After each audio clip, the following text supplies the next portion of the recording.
What's up? We gotta talk about Hubba. Well, the on video is doing this thing about Hubba. Yeah, I remember thinking, that's a giant cement rail. Weird. I got to it and was just in shock, like, oh my God, this thing's as tall as I am.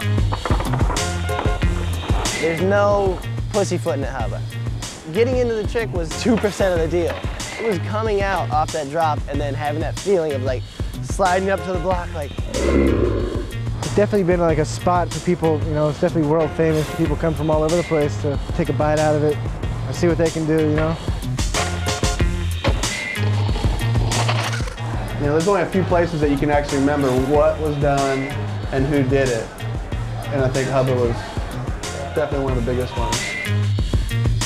This is the story of San Francisco's legendary ledge, hubbaHideout. Located near the famed Justin Herman Plaza, or EMB, the ledge was part of a pedestrian walkway, but more commonly used by the local skaters and vagrants for nefarious activities. As street skating evolved in San Francisco, the locals realized hubbaHideout is more than a place to party at. The first published photo was of Wade Spire in Thrasher, 1989. I have to give props to Wade. It was the first video of Hubba, the cricket grind. Even though he wasn't the first person to do anything on it, but it was the first thing I'd ever seen, and it was on something that I'd never seen anybody skate really at that time. I think it's the first Plan B video where Rick Howard frontside no sides it, and everything's clean. It's like it's still square, and like even like they look like the bricks are clean. It was just perfect, and it was frontside and backside, and you could skate there all day without getting kicked out usually. Like, we would skate there as long as we wanted until we got really tired or really hurt.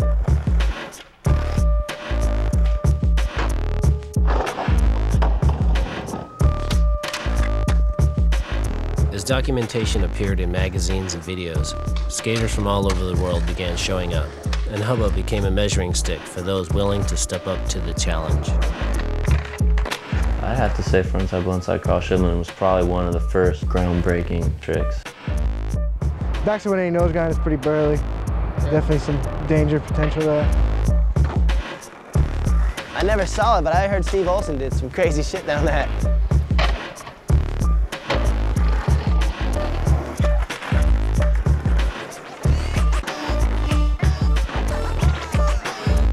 God damn, just gotta do this shit on an empty stomach. It took skateboarding in the area to eventually attract the attention of the police, despite the years of previous illegal activities that gave hubbaHideout its name.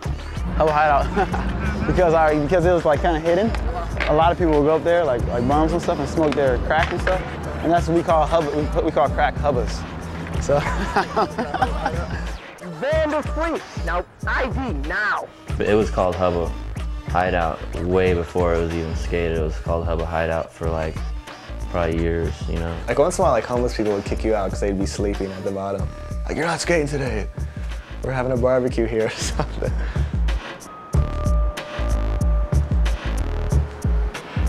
I mean, there was a period of time where no one was really doing too many gnarly tricks. Like everyone tried to slack off and do a bunch of Smith grinds. And then I think it was probably around the time Fred Goff came through. Did some sick shit on there. And then everyone got sparked again.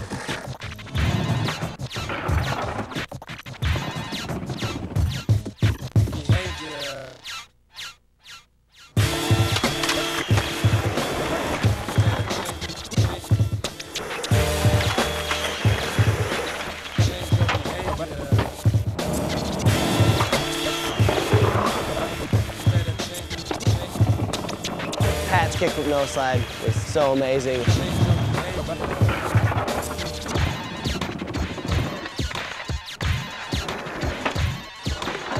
Another thing that, if you'd never been there that you don't know, is the huge drop on the other side. That's what made it even sketchier doing lines from the top too, because that first ledge that goes down then goes flat, when you get onto that, if you mess up and fall over the other side, I mean, you're going over like a 40-foot drop and you're probably gonna die.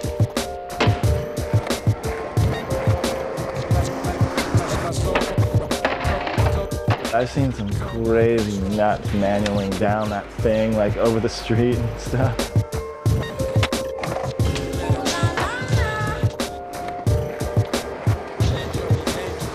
Another good one is Ryan Johnson using it as a jump ramp up top. I thought one of the best tricks was Marcus McBride's heel flip 50-50. That was just cool and different. LeVar had his fair share of just the most ridiculous tricks down it. Shit, so many damn tricks. Josh Kalis' switch tail slide, switch backside tail slide, SSBSTS.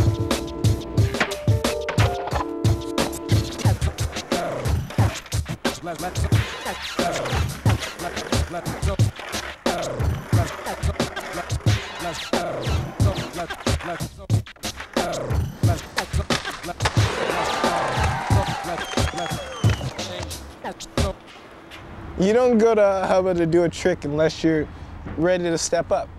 If you go for it and you're not really ready, it's pretty hard to jump away from it because you'd be committed. Like if one leg was up there and one leg was kind of off, you're going down.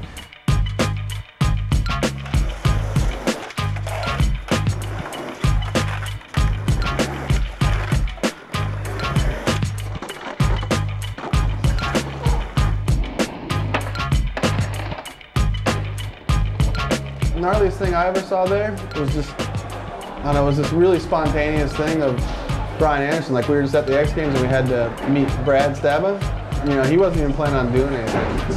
And like 5 or 6 tries, he does a tail slide big spin. You know, and I shot 2 tries, just loaded up my camera and shot it. And he did it on the 3rd try that I shot. That was his day, you know.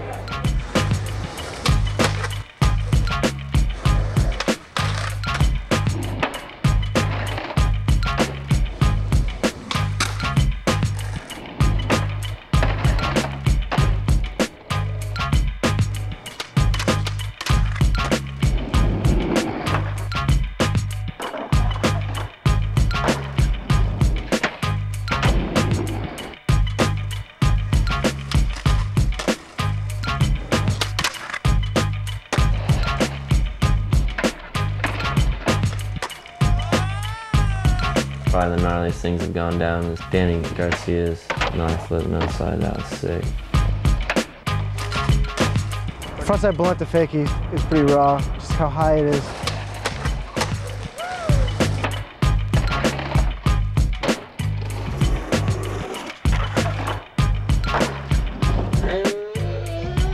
Carl Watson, frontside no slide, 270 the pretzel way. That was impressive.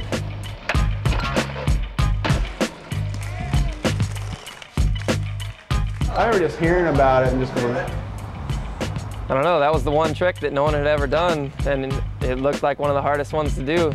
I thank Eric for just that one last, just brilliance on Hubba's. It was just amazing. I just started by posing it, and it somehow like started to feel good, and then once it felt like I could potentially make it, I was just trying my fastest, I think, to do it and get it over with and just get out of there.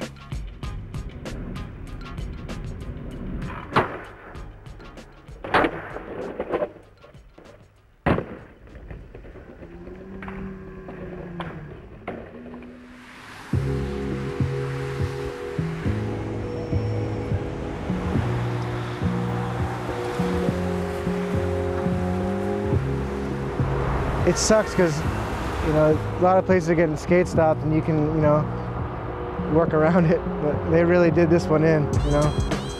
They drill holes in the top, holes in the bottom, and then the piece goes in there, and then they fill it up. So you'd have to either cut it off and then slice the bolt off, but I don't think it would work. I think it's totally lame that they nubbed it though, because there's seriously nobody goes there. Occasionally, like a business person will walk through, you know what I mean? hubbaHideout, to my generation, it was our upland, it was our pipeline. It just was, man. I mean, corny or not, for the people who went there and did their shit, you know that feeling of what it's like to ride away from there. It's kind of a bummer that you can't sit there and think of a trick and go, I want to do it on Hubba, and then go there. You can't.